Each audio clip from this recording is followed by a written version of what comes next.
సునిధి తను విరాజ్ ప్రేమించుకుంటున్న విషయం ఇంట్లో చెప్పేస్తుంది. ఈ రోజు విరాజ్ వాళ్ళ నాన్న హరీష్ ని తీసుకుని సునిధి వాళ్ళ ఇంటికి వస్తున్నాడు. సునిధి వాళ్ళ చెల్లి రష్మి ఇద్దరు కలిసి కిచెన్ లో తయారు చేస్తూ ఉంటారు. అప్పుడే హరీష్ ని తీసుకొని విరాజ్ వస్తాడు. సునిధి వాళ్ళమ్మ ఆశాదేవి హాల్లో కూర్చోబెట్టి హరీష్ ఇంకా విరాజ్లతో మాట్లాడుతూ ఉంటుంది. రష్మి సునిధి ఇద్దరు స్నాక్స్ తీసుకొని బయటికి వస్తారు.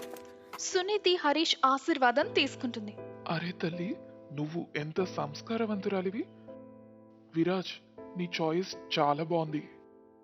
ఎందుకంటే మా అక్క లక్షల్లో ఒకటి కాబట్టి. కానీ నీలాగా మాట్లాడట్లేదు. మీ అక్క చాలా సైలెంట్ అనుకుంటా. ఆ విషయం ఫస్ట్ నేను మిమ్మల్ని అడగాలి అంకుల్. మీరింత పెద్ద అబ్బాయికి తండ్రిలా లేరు. అసలు ఎలా ఇలా మెయింటైన్ చేస్తున్నారు? హా, అవును. నేను చిన్నప్పుడు స్కూల్లో పేరెంట్ టీచర్స్ మీటింగ్కి మా నాన్నని తీసుకెళ్ళినప్పుడు అసలు మా నాన్న అనుకోలేదు, మా అన్నయ్యని తీసుకొచ్చానేమో అని అందరూ అనుకునేవాళ్ళు. అవునవును. మీ కుటుంబం అయితే మాకు పూర్తిగా నచ్చింది. మీకు కూడా మా సునిధి నచ్చితే ఈ రోజే మనం వాళ్ళిద్దరికి ఎంగేజ్మెంట్ చేసేద్దాం. ఏమంటారు? హా, నచ్చక ఇందులో ఏముంది? రెండు ఫ్యామిలీస్ కలిసి వాళ్ళిద్దరికి ఎంగేజ్మెంట్ చేస్తారు. 3 నెలల తర్వాత వారి వివాహానికి ముహూర్తం పెడతారు. ఈ 3 నెలల సమయంలో పెళ్లి పనులు ఇంకా షాపింగ్ లాంటివి చేస్తారు. ఈ 3 నెలల గ్యాప్ లో ఇరు కుటుంబాలు కలుస్తూ ఉన్నాయి. ఇదే సమయంలో సునిధి మామగారిపై రష్మి మనసు పారేసుకుంటుంది. పెళ్లికి 3 రోజుల ముందు రష్మి హరీష్ ని పర్సనల్ గా కలవమంటుంది. ఏమైంది తల్లి రష్మి? ఇక్కడికి ఎందుకు నన్ను పిలిచావు? తల్లి, అమ్మ ఇలా కాదు, రష్మి లేదా నన్ను డార్లింగ్ అని పిలవండి. అంటే ఏంటి? దాని అర్థం నేను మిమ్మల్ని ప్రేమిస్తున్నాను, పెళ్లి కూడా చేసుకోవాలనుకుంటున్నాను. నీకేమైనా పిచ్చి పట్టిందా? కామెడీ చేస్తున్నావా? నీ ఏజ్ ఏంటి, నా ఏజ్ ఏంటి? నేనేం జోక్ చేయట్లేదు. మీ ఏజ్ గురించి నాకేమీ ప్రాబ్లం లేదు. మీరు నాకు అలానే కావాలి, ఎలా ఉన్నారో అలాగా. ఇది ఎప్పటికీ జరగదు. నువ్వు ఇంకొకసారి ఇది ఆలోచిస్తే మీ అమ్మకి ఇంకా మీ చెల్లెలకి ఇదంతా చెప్పేస్తా. హరీష్ వెళ్ళిపోతుంటాడు. రష్మి చాకు తీసి తన చేతిని కట్ చేసుకుంటుంది. హరీష్ ఆమెను హాస్పిటల్ కి తీసుకెళ్తాడు. డాక్టర్ ట్రీట్మెంట్ ఇచ్చాక పోలీసులకి ఫోన్ చేసి విషయాన్ని ఇన్ఫార్మ్ చేస్తారు. రష్మికి మెలకు వస్తుంది. పోలీసులకి ఇలా చెప్తుంది, ఇన్స్పెక్టర్ గారు, నేనేమి ఆత్మహత్య చేసుకోలేదు. ఫ్రూట్ కట్ చేస్తుంటే చెయ్యి స్లిప్ అయిపోయి కట్ అయిపోయింది. ఆ తర్వాత రష్మి హరీష్ తో ఇంటికి వస్తుంది. అదే విషయాన్ని ఇంట్లో కూడా చెప్తుంది. పెళ్లి పనులు జరుగుతూ ఉండగానే రష్మి హరీష్ ని పెళ్లికి ఒప్పిస్తుంది. ఇక పెళ్లి రోజున విరాజ్ సునిధి పెళ్లి అయిపోతుంది. కరెక్ట్ గా అప్పుడే రష్మి పెళ్లి కూతురై వస్తుంది. వివాహం సంపన్నమైంది. అందరూ వధూవరులను ఆశీర్వదించండి. ఆగండి పంతులు గారు, ఈ మండపంలో ఇంకో పెళ్లి ఉంది. ఏంటిదంతా? నువ్వేంటి పెళ్లి బట్టల్లో ఉన్నావు? ఈ రోజు నేను కూడా నేను ప్రేమించిన వాళ్లతో ఈ మండపంలో పెళ్లి చేసుకుంటున్నాను. హరీష్ పెళ్లి బట్టల్లో అక్కడికి వస్తాడు. సునిధి, విరాజ్, ఆశాదేవి ఇదంతా చూసి కంగారు పడతారు. వచ్చిన అతిథులందరూ వీళ్ల గురించి మాట్లాడుకుంటారు. అయినా రష్మి హరీష్ ని అందరి కళ్ల ముందే పెళ్లి చేసుకుంటుంది. ఆశాదేవి కూతురుపై కోప్పడుతుంది. తనతో ఉన్న బంధాలను తెంచుకుంటుంది. సునిధి విరాజ్ ని తీసుకొని ఇంటికి వస్తుంది. అప్పుడు ఎదురుగా రష్మి హారతి ప్లేట్ పట్టుకొని స్వాగతం చెప్తుంది. ఆగకూడలా? ఈ ఇంట్లోకి అడుగు పెట్టడానికి మీ అత్త నిన్ను ఆహ్వానించాలి. ఏంటిదంతా? తప్పుకున్న దారి నుంచి. నాకైతే నీ వేషాలు చూడాలని లేదు, నీతో మాట్లాడాలని లేదు. నేను నీ మామగారి భార్యను, అత్తనవుతాను. కాబట్టి నేనే నిన్ను ఆహ్వానించాలి. రష్మి హారతి ఇస్తూ ఉంటుంది. విరాజ్ హారతి ప్లేట్ ని కిందకి తోసేస్తాడు. చాలి కాపు నీ నాటకాలు. ఇవన్నీ ఎలా జరిగిందో నాకు తెలీదు. నువ్వు మాత్రం మా అమ్మవి ఎప్పటికీ కాలేవు. మీ అమ్మతో ఇలా మాట్లాడడానికి నీకెంత ధైర్యం విరాజ్? తను నీకు అమ్మ, ఇంకా ఈ ఇంటికి అత్త. అర్థమైందో? తనని నేను అత్తగా అనుకోవట్లేదు. వాళ్ళిద్దరూ రూమ్ లోకి వెళ్ళిపోతారు. సునిధి బాగా ఏడుస్తుంది. తర్వాతి రోజు కొత్త కోడల్ని చూడ్డానికి చుట్టుప్రక్కల వాళ్ళు వస్తారు. చూడండి, వచ్చింది నా కోడలు. సునిధి, వచ్చి ఇక్కడ కూర్చోమ్మా. ఎందుకు ఇదంతా చేస్తున్నావు? అసలు నీకేం కావాలి? సరిగ్గా మాట్లాడు. నేను మీ అత్తని. అందరి ముందు నువ్వు నన్ను ఇన్సల్ట్ చేస్తే అత్తగారంటే ఏంటో నేను నీకు చూపిస్తా. ఈ వయసులో హరీష్ పెళ్లి చేసుకొని మనందరికీ ఎంత పెద్ద షాక్ ఇచ్చాడో చూడు. కోడలి చెల్లెల్ని లైన్లో పెట్టాడు. కూతురు వయసున్న దాన్ని పెళ్లి చేసుకున్నాడు. మీకేంటి ప్రాబ్లం? మీ అమ్మాయికి ఏమైనా ఇలా జరిగిందా? వెళ్ళండి ఇక్కడ నుంచి. మాకిక్కడికి రావాలనే లేదు. అయినా కొత్త కోడల్ని చూద్దామని వచ్చాం. అత్తా కోడళ్ళు ఇద్దరు ఒకేసారి పెళ్లి చేసుకుని వచ్చారు. పదక్క వెళ్దాం. వాళ్ళు వెళ్ళిపోతారు. ఇదంతా చూసి కోపంతో సునిధి రష్మి మీద గట్టిగా అరుస్తుంది. ఇదంతా చేయడం వల్ల నీకు చివరికి ఏమొచ్చింది? అసలు నువ్వు మామయ్యని నిజంగానే ప్రేమించావా లేదా కొద్ది రోజుల అట్రాక్షన్ కోసమే పెళ్లి చేసుకున్నావా? నేను ఆయన్ని నిజంగానే ప్రేమించాను. నీ పెళ్లి పనుల టైంలోనే ఆయన ఎంత ఒంటరిగా ఉన్నాడో తెలుసుకున్నాను. అందరిలో ఆయన్ను స్ట్రాంగ్ చేయడం నాకు బాగా నచ్చింది. తనతో పాటు ఎప్పుడూ ఉంటూ తన ఒంటరితనాన్ని దూరం చేయాలనుకున్నాను. ఈ మాటలన్నీ విరాజ్ హరీష్ వింటారు. అప్పుడు సునీతి విరాజ్ తమ తప్పు తెలుసుకుంటారు. ఆ తర్వాత వాళ్ళు నలుగురు ఎంతో సంతోషంగా ఐకమత్యంగా జీవిస్తారు.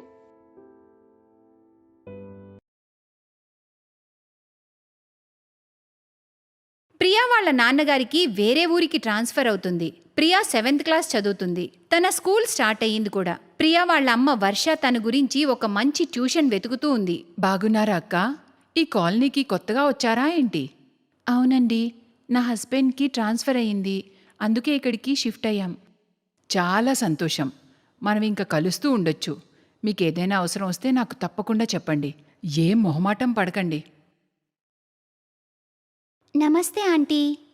నమస్తే అమ్మా. ఏ క్లాస్ చదువుతున్నావమ్మా నువ్వు? 7th class. మీకు తెలిసిన మంచి ట్యూషన్ ఉంటే కొంచెం చెప్పండి.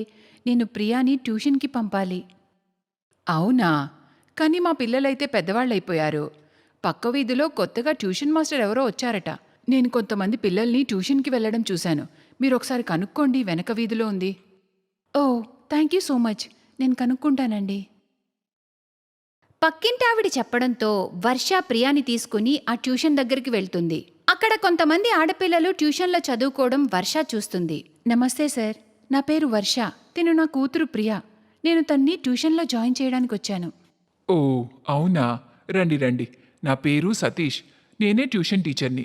సార్, ఇక్కడ ఓన్లీ గర్ల్సే చదువుకుంటారా లేక బాయ్స్ కూడానా? అలా ఏం లేదండి. ఇక్కడ బాయ్స్ బ్యాచ్ వేరు, గర్ల్స్ బ్యాచ్ వేరు. ఈ టైంలో నేను గర్ల్స్కి చదువు చెప్తున్నాను. దీని ప్రీవియస్ క్లాస్ బాయ్స్ బ్యాచే. అయితే సరే సార్, మీరు నాకు పేమెంట్ ఎంత చేయాలో చెప్తారా? నేను రేపటి నుండే ప్రియాని ట్యూషన్కి పంపిస్తాను. సతీష్తో మాట్లాడి వర్ష అక్కడి నుండి వెళ్ళిపోతుంది. మరుసటి రోజు నుండి ప్రియా సతీష్ దగ్గరకు ట్యూషన్కి రావడం మొదలు పెడుతుంది. ట్యూషన్లో ప్రియాకి మంచి మంచి స్నేహితులవుతారు. అందులో ఒకరు వైశాలి, ఇంకొకరు అంజలి. ఒకరోజు సాయంత్రం ప్రియా ట్యూషన్ నుండి ఇంటికి వెళ్తుండగా సతీష్ ఆమెని ఆపేస్తాడు. ఆగు ప్రియా, నాకు నీతో ఒక అర్జెంట్ పని ఉంది. Okay sir. వైశాలి, అంజలి, మీరింటికి వెళ్ళండి. సార్ నన్ను ఉండమంటున్నారు. ప్రియా, మమ్మల్ని కూడా సార్ ఆగమన్నారు. మన ముగ్గురం తర్వాత వెళ్దాం. ఓకేలే, కానీ మీరిద్దరూ ఎందుకలా భయపడుతున్నారు? సార్ ఏమైనా కొడతారా ఏంటి? వైశాలి, వెళ్ళి డోర్స్ మూసే. అందరూ వెళ్ళిపోయారు కదా? సార్. అయితే మొదలు పెట్టండి. అంజలి, వైశాలి సతీష్ దగ్గరకు వెళ్తారు. ఇద్దరిని తన చేతుల్లోకి తీసుకొని అసభ్యకర చర్యలు చేస్తూ ఉంటాడు. ఇవన్నీ చూసి ప్రియా చాలా భయపడుతుంది. ప్రియా, రా నా దగ్గరికి. నేను రాను సార్. మీరు చెడ్డవారు. మీరేం చేస్తున్నారు అసలు? నేను ఇప్పుడే అమ్మకి జరిగిందంతా చెప్పేస్తాను. అప్పుడే సతీష్ ప్రియాని పట్టుకుని గొంతు నులిమేస్తాడు. కొంచెమైనా సౌండ్ రావాలి, నీ పీక నొక్కి చంపేస్తాను. మీ అమ్మకి నువ్వేం చెప్పలేవు. ఎందుకంటే నేను నీ మీద ముందుగానే కంప్లైంట్ ఇచ్చాను. నువ్వు ఈ ట్యూషన్ మానేయాలనుకుంటున్నావని. ఎందుకంటే నేను చాలా స్ట్రిక్ట్ టీచర్ అని చెప్పాను. ఆమె నీ మాట అస్సలు నమ్మదు. ప్రియా చాలా భయపడిపోతుంది. అప్పటి నుండి రోజు పిల్లలు వెళ్ళిపోయాక సతీష్ వైశాలి, అంజలి మరియు ప్రియాలను పట్టుకుని వేధించేవాడు. దానివల్ల ప్రియాకి చదువు మీద ఆసక్తి పోతుంది. ట్యూషన్కి వెళ్ళనని వాళ్ళమ్మకి చెప్తూ ఉండేది. ప్రియా ట్యూషన్కి వెళ్లకుండా 3 రోజులవుతుంది. ఏమైందమ్మా ప్రియా? ట్యూషన్కి వెళ్ళలేదెందుకు? అమ్మా, ఇవాళ నా కడుపులో చాలా నొప్పిగా ఉంది. నాకు అస్సలు వెళ్ళాలని లేదమ్మా, ప్లీజ్. సతీష్ సార్, మీరా? రండి రండి. ప్రియా, మీ ట్యూషన్ సార్ వచ్చారు. సతీష్ని వాళ్ళ ఇంట్లో చూసి ప్రియా ఇంకా భయపడిపోతుంది. భయంతో వణికిపోతూ బయటికి వస్తుంది. కూర్చోండి సార్, నేను మీకోసం టీ తీసుకొస్తాను. ఏంటి ప్రియా, ఎందుకు ట్యూషన్కి రావడం లేదు?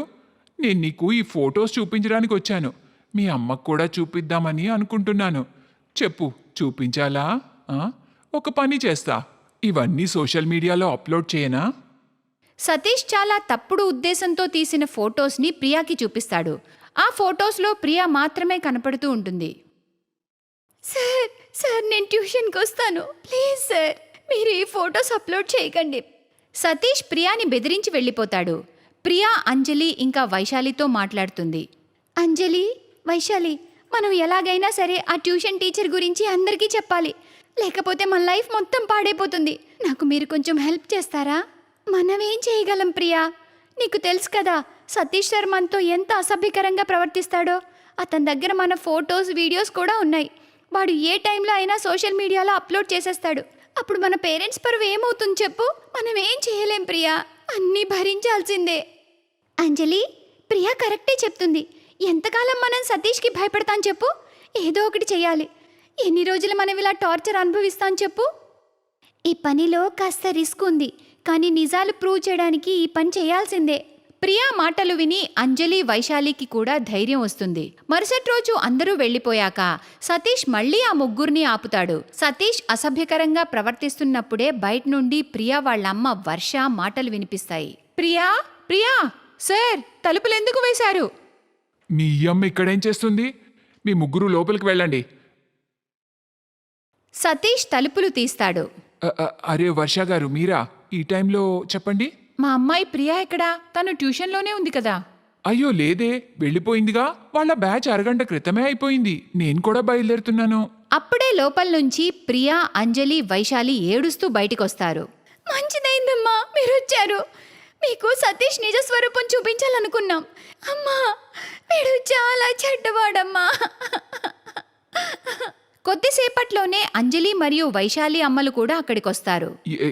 ఏమంటున్నారు మీరు? వీళ్ళు అబద్ధం చెప్తున్నారు మేడం. నేను వీళ్ళకి ఎక్స్ట్రా క్లాస్ తీసుకుంటున్నాను మేడం. వర్ష సతీష్ని చాలా గట్టిగా చెంప పగలగొడుతుంది. చుట్టుపక్కల వాళ్ళు కూడా వచ్చేస్తారు. మా ఏరియాలోనే ఉంటూ ఇన్ని నాటకాలు ఆడతావారా? మా ఇంటి ఆడపిల్లలతో ఇలాంటి పనులు చేస్తావా? వదులు నన్ను. నేనెవరో తెలుసా? మీ ముగ్గురిని అస్సలు వదలను. అమ్మా, మేం కావాలనే మిమ్మల్ని సార్ మాట్లాడతారని పిలిచాం. ఎందుకంటే సార్కి మా మీద అనుమానం రాకూడదని, పైగా వాడి నిజ స్వరూపం మీ కళ్ళారా చూస్తారని.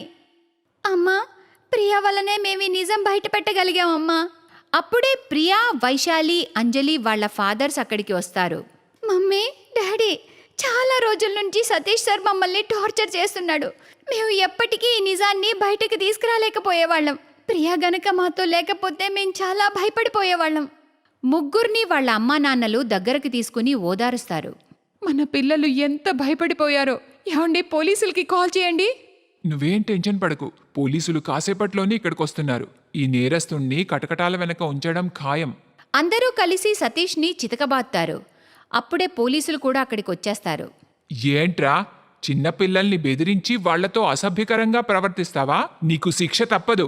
పోలీసులు సతీష్ని తీసుకెళ్లిపోతారు. ఆ ట్యూషన్ సెంటర్ పూర్తిగా మూతపడుతుంది. ఈరోజు ప్రియా ధైర్యం వల్లే దుర్మార్గుడైన ట్యూషన్ టీచర్కి శిక్ష పడుతుంది. అన్యాయంపై పోరాడడం ప్రతి మనిషి కర్తవ్యం, మరియు అన్యాయాన్ని సహించడం అతిపెద్ద నేరం. పిల్లల్ని ఎక్కడికైనా పంపేటప్పుడు తల్లిదండ్రులు జాగ్రత్తగా ఉండాలి. ఎందుకంటే పిల్లలు ఎక్కడికైనా వెళ్ళేటప్పుడు ఆ ప్రదేశం పూర్తిగా సురక్షితంగా ఉందో లేదో తెలుసుకోవాలి. మరియు పిల్లల చుట్టూ ఉన్న వాతావరణంలో ప్రతిదీ సరిగ్గా ఉందో లేదో అని తల్లిదండ్రులు పిల్లల్ని అడుగుతూ ఉండాలి. తద్వారా పిల్లలు ఎవరికో భయపడి తమకు జరుగుతున్న అన్యాయాన్ని మనసులో ఉంచుకోరు మరియు ధైర్యంగా ఎదుర్కొంటారు. వాళ్ళు పేరెంట్స్తో ఎటువంటి భయం లేకుండా ప్రతి విషయం పంచుకుంటారు. Thanks for watching.